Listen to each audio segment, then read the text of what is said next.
Oh, that YouTube test pilot, Final Space. Yeah. I remember that. Wait, it's got a TV show. It's getting a TV show. Oh my god. Wait, the first season's already aired. When did it air? Back in February. Bloody hell, I'm a bit behind. Still though.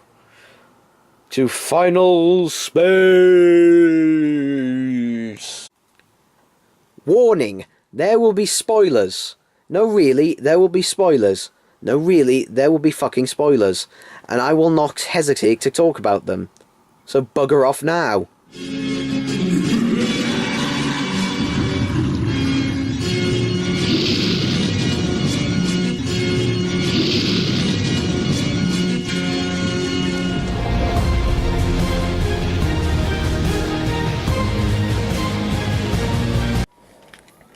So, Final Space.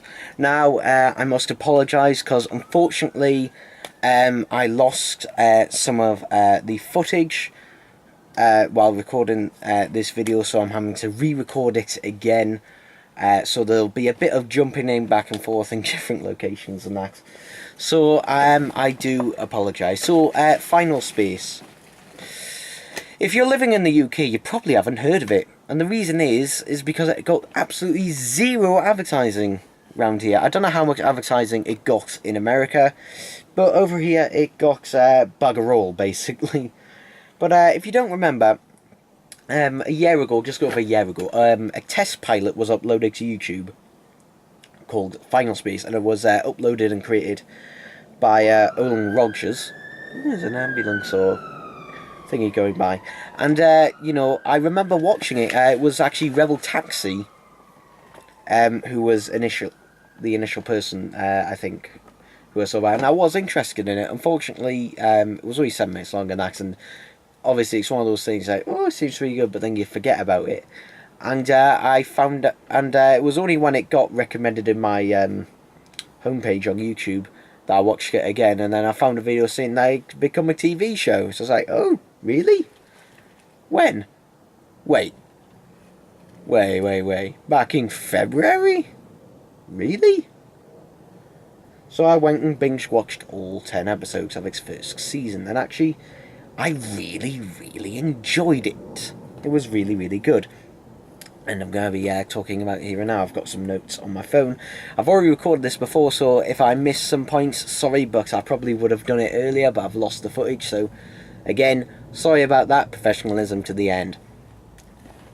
But anyway, let's talk about episode 1. And the series is presented where basically as chapters, and every episode starts off with our main character, who is Gary. And every episode starts off with him floating around in space with 10 minutes left of oxygen left, and then in every episode a minute of oxygen is subtracted by that, so by the finale he's only got a minute left. So it's like a flash forward thing and then a flashback.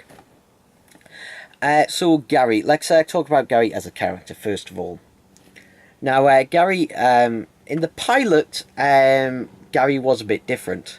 Obviously the test pilot was only 7 minutes long, or around about then.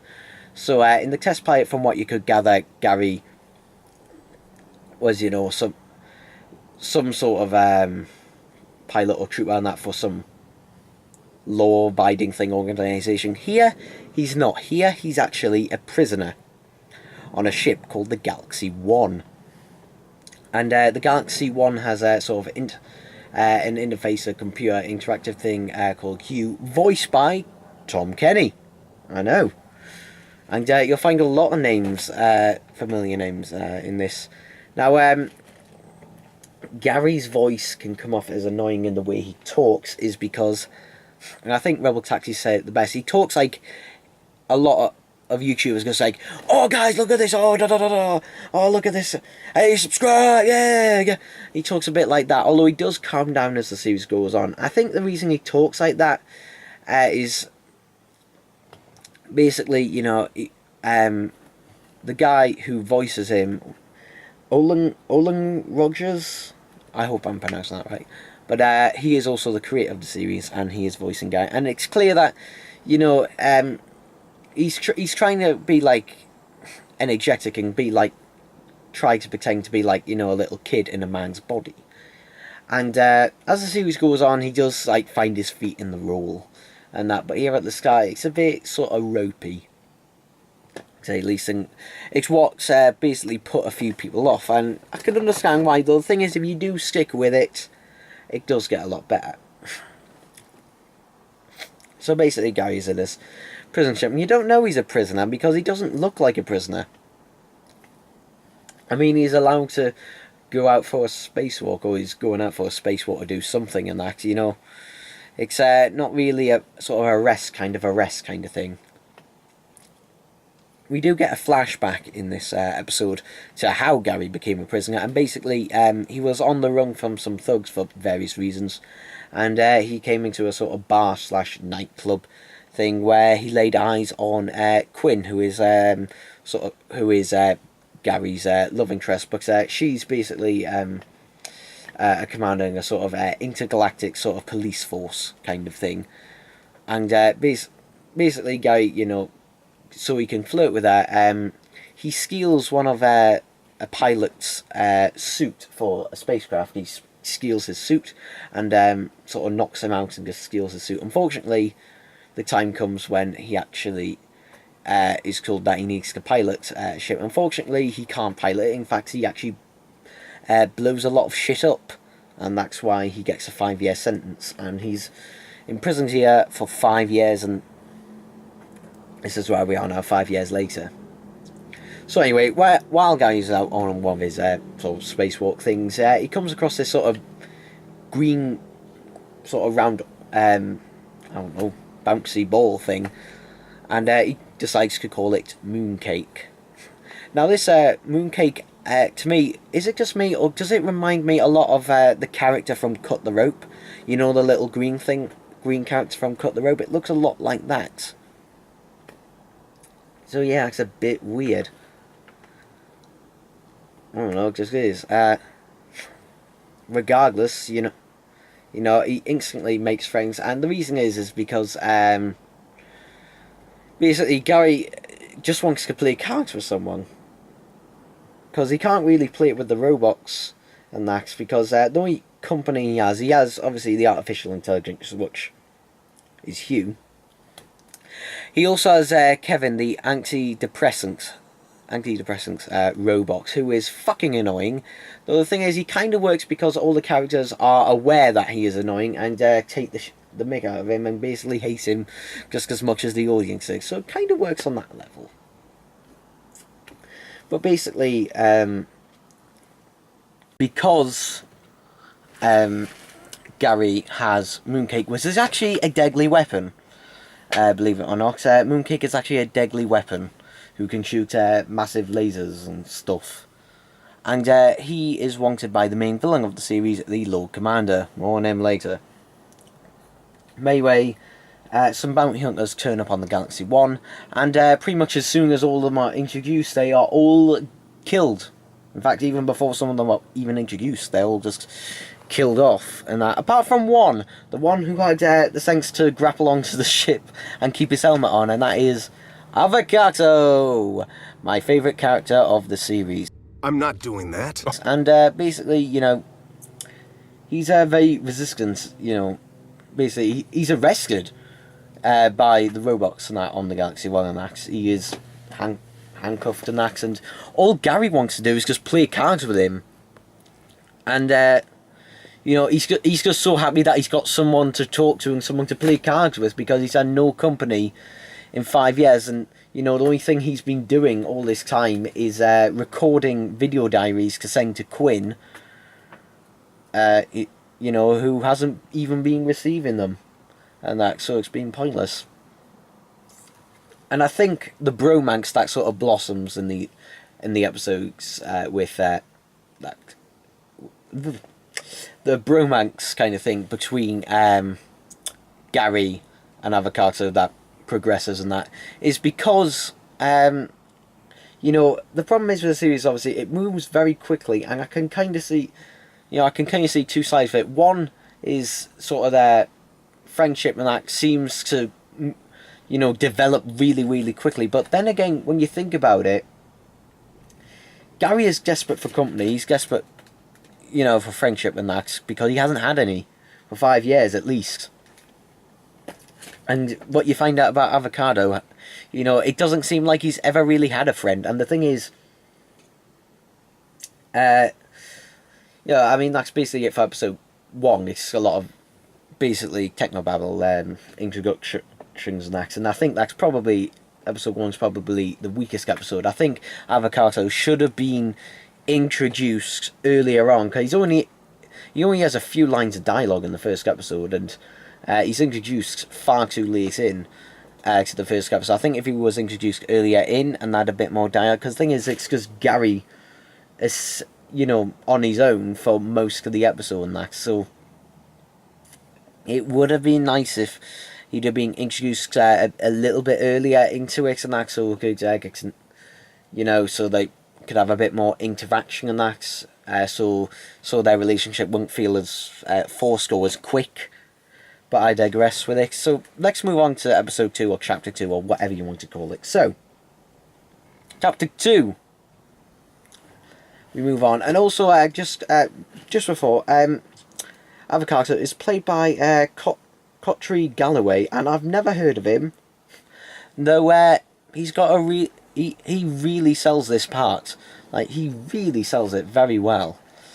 Well, not the sort of bounty hunter thing. And basically, it's revealed that Avocado is doing this and that because he is looking for his son. His son has basically been captured and that, and by the Lord's Commander. And that we'll get to him in a second. And basically, Gary just says, yeah, I'll help you find him. And this is the thing that shows that Avocado has never had any sort of friendship before, really. Or at least hasn't in a while, because he goes, why? Why would you help me? And to him it's just like, why? And it's, it still it astounds him in every episode why Gary keeps risking his life to help him and that. And considering that, Avocado tried to kill Gary basically so he could get the mooncake and give it to the Lord Commander, who wants to use it to break into final space. Yes, we'll get on to that later. So anyway, let's get on to the Lord Commander, the villain of the series. Now, he has telekinetic powers where he can basically move things and that with his mind. And you see him at the start of episode 2 torturing someone for information. And that, and Avocado really hates him, because it's revealed that Avocado basically what was obviously one of the bounty hunters sent off to go and get him, but he hates the Lord Commander because he is the one who has his son in captivity. Captivity. Funny, isn't it? But yeah, this guy, like the Lord Commander, he is a really horrible guy. He is right, and his voice just comes through it, just like, he just sounds like he is enjoying every moment of being this complete and utter despicable person. I mean, who voiced him? Who voiced him? No, that can't be. No. David Tennant. No, it must be a mistake. I mean, hang on, let me check. No. It doesn't sound anything like David Tennant. It sounds nothing like him. It can't be. No. It can't be. It can't be. I mean, I've forgotten that troll is to where he is and that, and where the Lord Commander is, and the Lord Commander, he sounds nothing like him.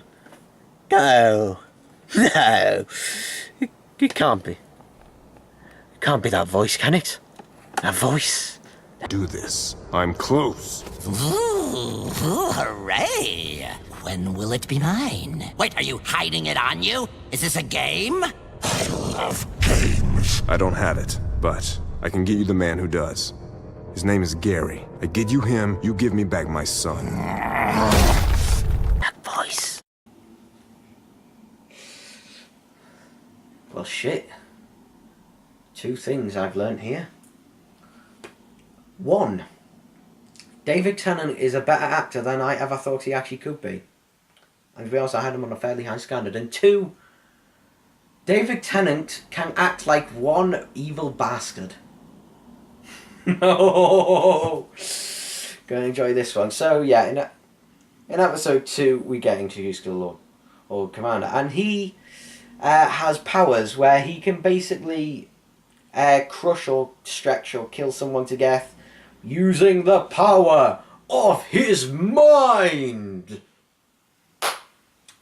Yeah. And this is something I'm glad the show actually doesn't shy away from. It does not shy away from all the violence and gruesomeness. Like, this is like an action-adventure comedy. Yeah. Do you remember those first two things? No. Not just a comedy. It's got action and adventure in it, and also, you know, there's consequences stuff. For example, in this episode,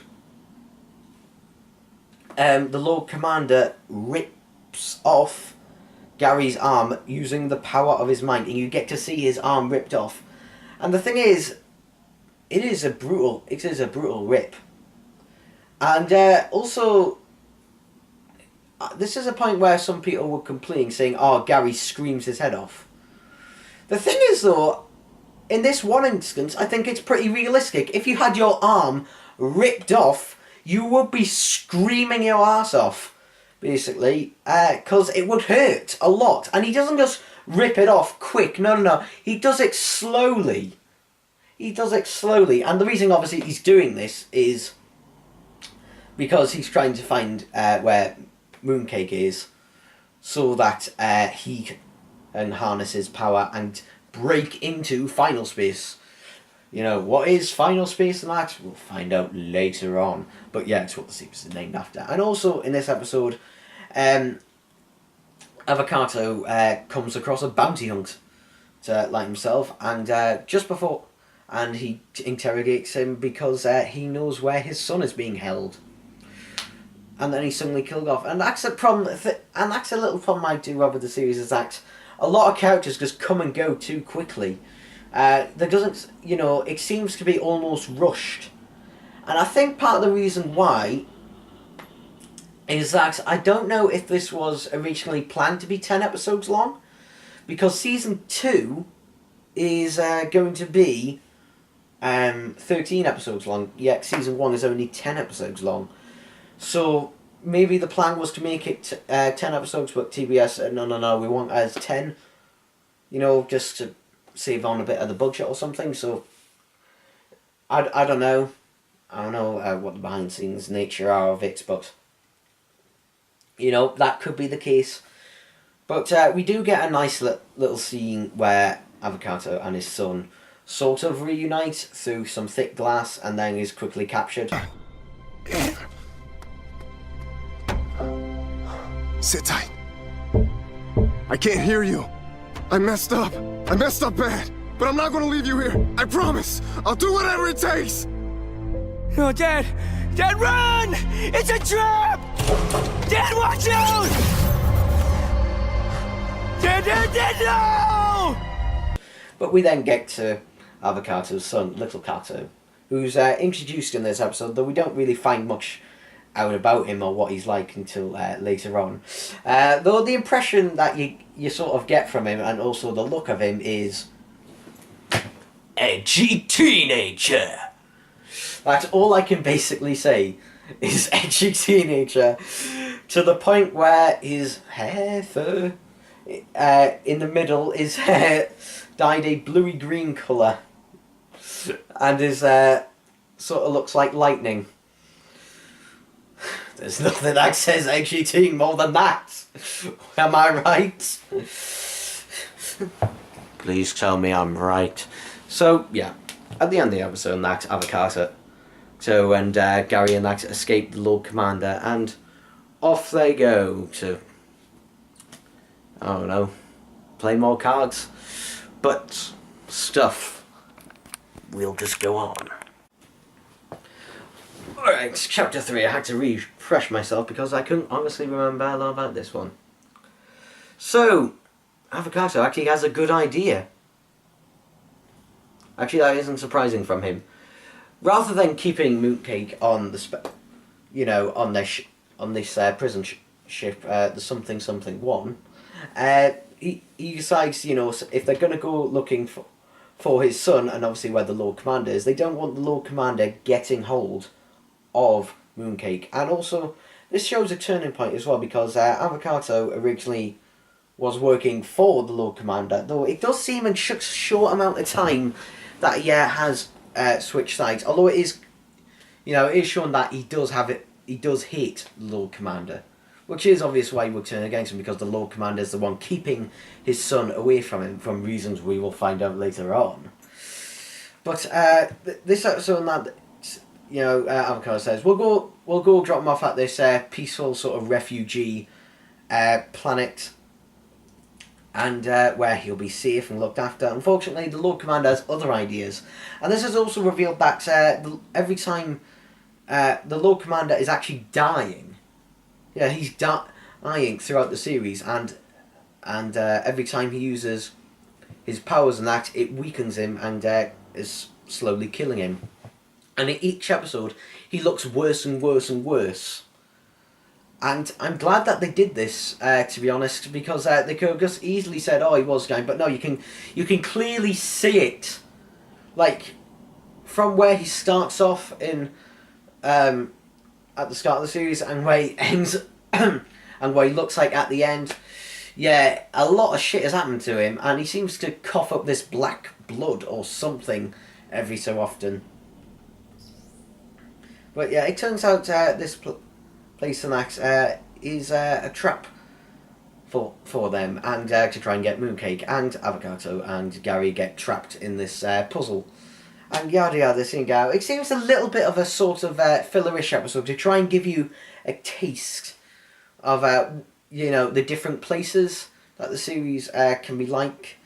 It's the series is sort of Rick and Morty-esque, to the point where there are some Rick and Morty references, one of the biggest ones being Rick's car ship thing is seen in episode 2.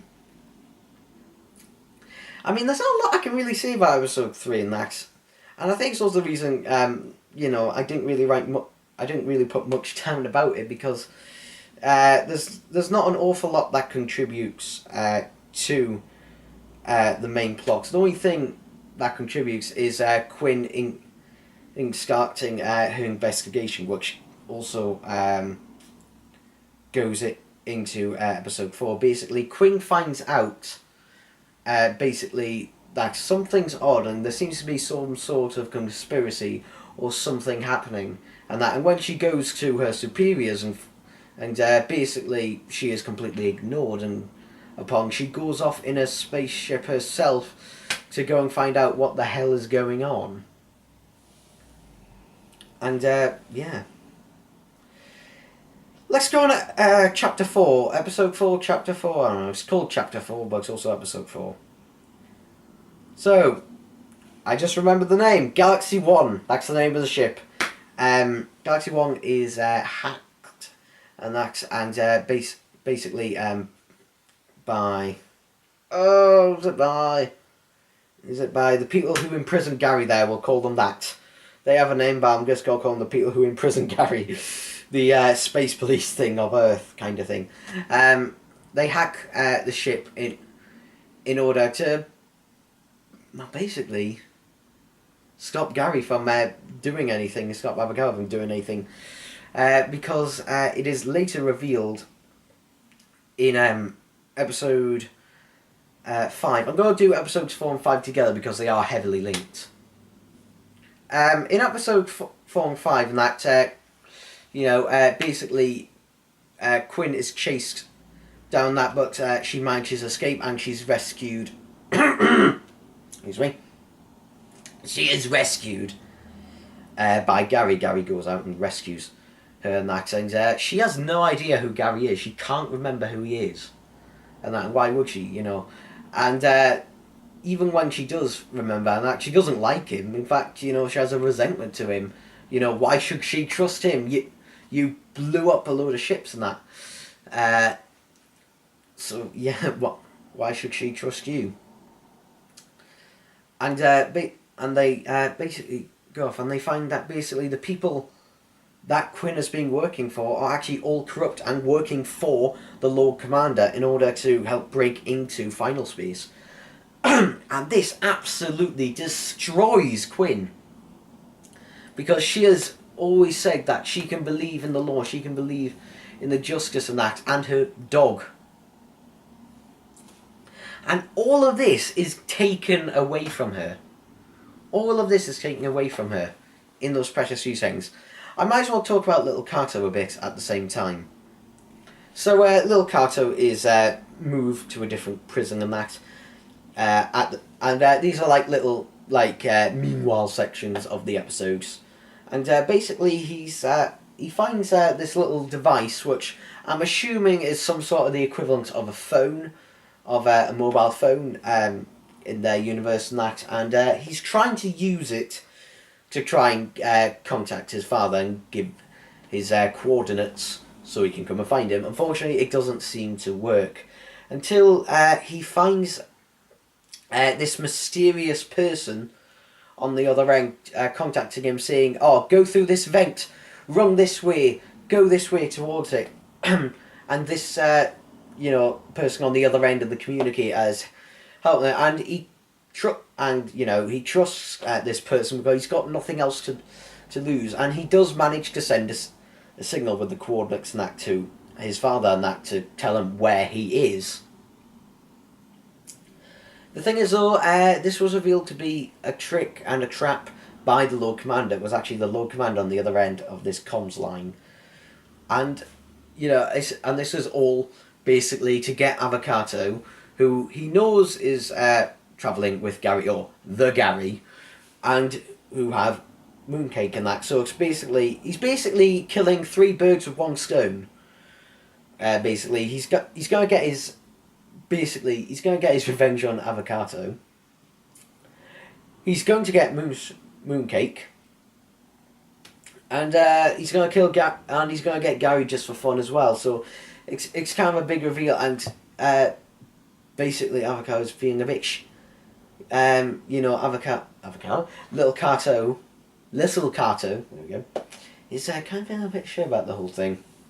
So yeah, the message is sent off on that.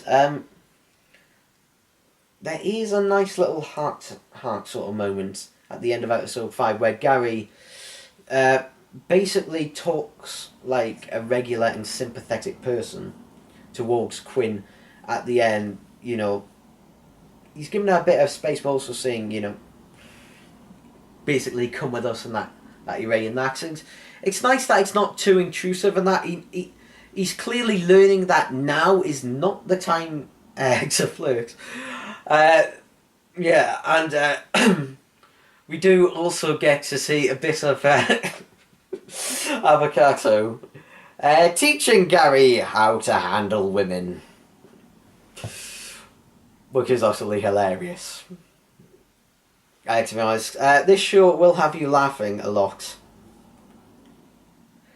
It can also have you crying. Yeah, but we'll get on to that when we get on to episode 6.